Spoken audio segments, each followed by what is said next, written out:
मानवी तस्करी किंवा बाल शोषण रोखण्यासाठी नागपूर पोलिसांनी सुरू केलं आहे ऑपरेशन शक्ती।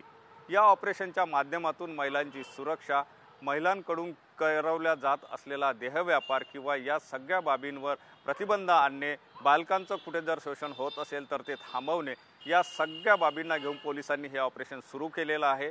हे ऑपरेशन राबवण्याच्या दृष्टिकोनातून पोलिसांनी वेगवेगळे पथक सुद्धा बनवलेले आहे, तशा प्रकारच्या कारवाया सुद्धा केलेल्या आहे।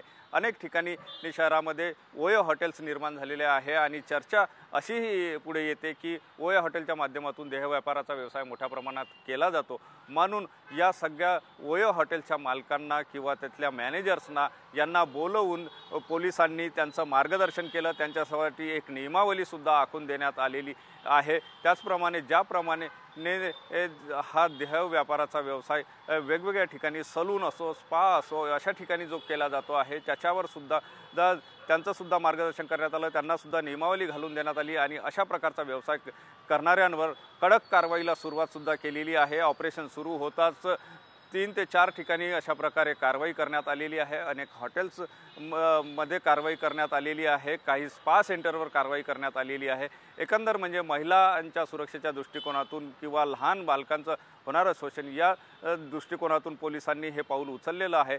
एकंदर जर बघितलं तर हे ऑपरेशन राबवत असताना फक्त पोलिसांनीच हे ऑपरेशन राबवलं पाहिजे असं नाही, तर यामध्ये समाजाचा सुद्धा हातभार असणं, NGOंचा सुद्धा हातभार असणं तेवढंच महत्त्वाचं आहे आणि त्या दृष्टिकोनातून पोलिसांनी या NGOंना किंवा समाजातील लोकांना सुद्धा आव्हान केलेलं आहे की अशा प्रकारच्या घटना कुठेही घडत असल्यास त्याची माहिती पोलिसांना देण्यात यावी, जेणेकरून अशा प्रकारे कुठल्या वस्तीमध्ये, कुठल्या स्पामध्ये, कुठल्या ओयो हॉटेलमध्ये अशा प्रकारे कुठल्याही देहव्यापाराचा किंवा कुठला व्यवसाय जर होत असेल तर त्या ठिकाणी पोलीस जाऊन कारवाई करेल।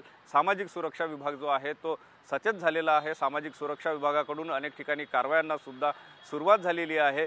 एकंदर म्हणजे या ऑपरेशनची सुरुवात जरी चांगली झाली असली तरी पुढे या ऑपरेशनला किती यश मिळते हे सुद्धा पाहावं लागणार आहे।